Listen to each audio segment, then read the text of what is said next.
आज हम बनाने जा रहे हैं मूंग दाल का बहुत ही स्वादिष्ट और चटपटा नाश्ता। सुबह सुबह अगर चाय के साथ मिल जाए तो क्या ही बात है। मैं आपको इस वीडियो में ये भी बताऊंगी कि बिना तेल के इसे कैसे बनाते हैं, तो इस वीडियो को लास्ट तक ज़रूर देखिएगा। मेरे टिप्स और ट्रिक्स की मदद से आप इसे एक बार में ही परफेक्ट बना लेंगे। आप घर में अचानक आए मेहमानों को भी फटाफट बनाकर सर्व कर सकते हैं। मूंग दाल से बना ये चटपटा और स्पाइसी नाश्ता खाने में जितना स्वादिष्ट होता है, बनाने में उतना ही आसान होता है। तो चलिए शुरू करते हैं इस टेस्टी मूंग दाल के पकौड़े को बनाना। यहाँ मैंने 1 कप मूंग दाल को 3-4 घंटे के लिए भिगो लिया था। इसे इस तरह के छन्नी पर रखकर सारा एक्स्ट्रा पानी निकाल देंगे।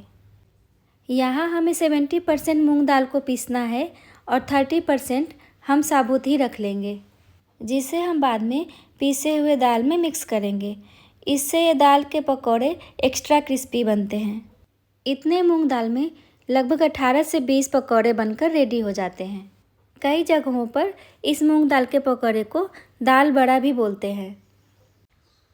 इतने दाल को हम बाद में मिक्स करेंगे।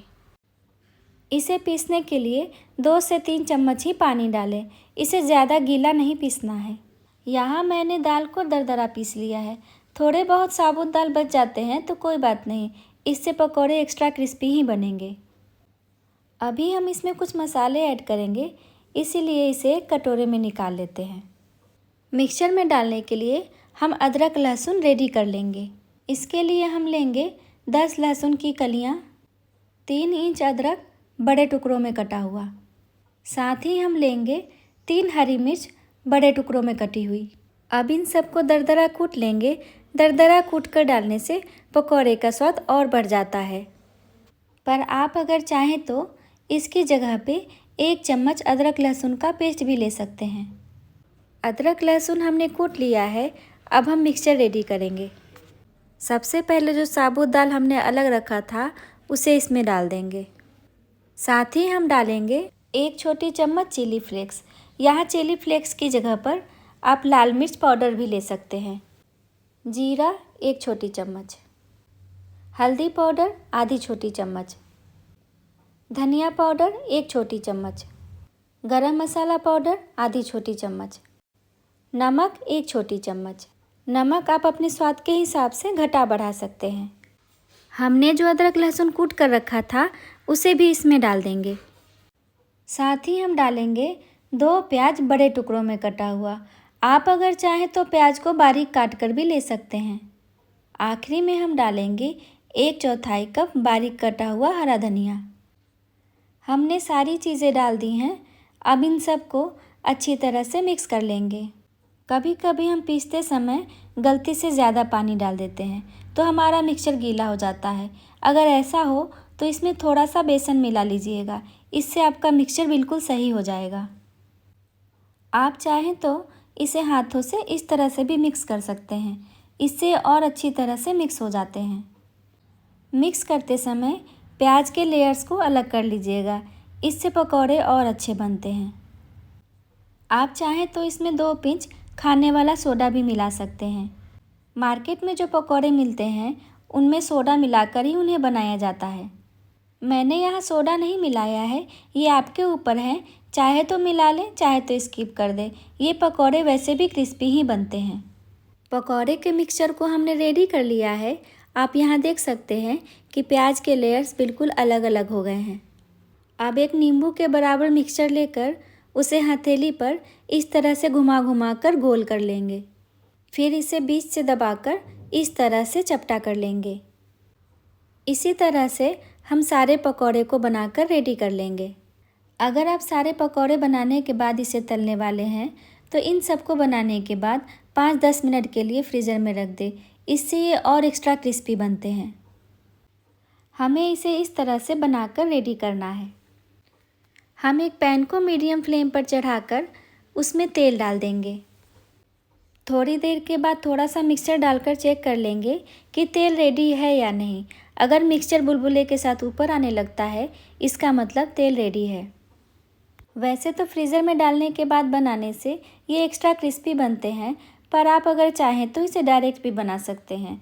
इस तरह से शेप देते जाएं और इसे तेल में डालते जाएं।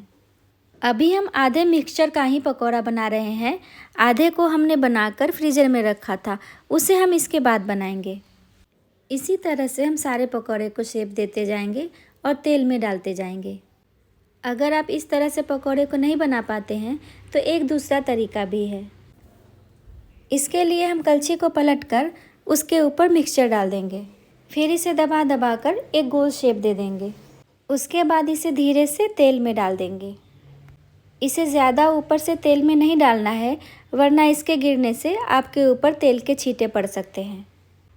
पकौड़े को इस तरह से भी आप आसानी से बना सकते हैं। जितना बड़ा हमारा पैन है उस हिसाब से हम पकौड़े को बनाकर इसमें डाल देंगे।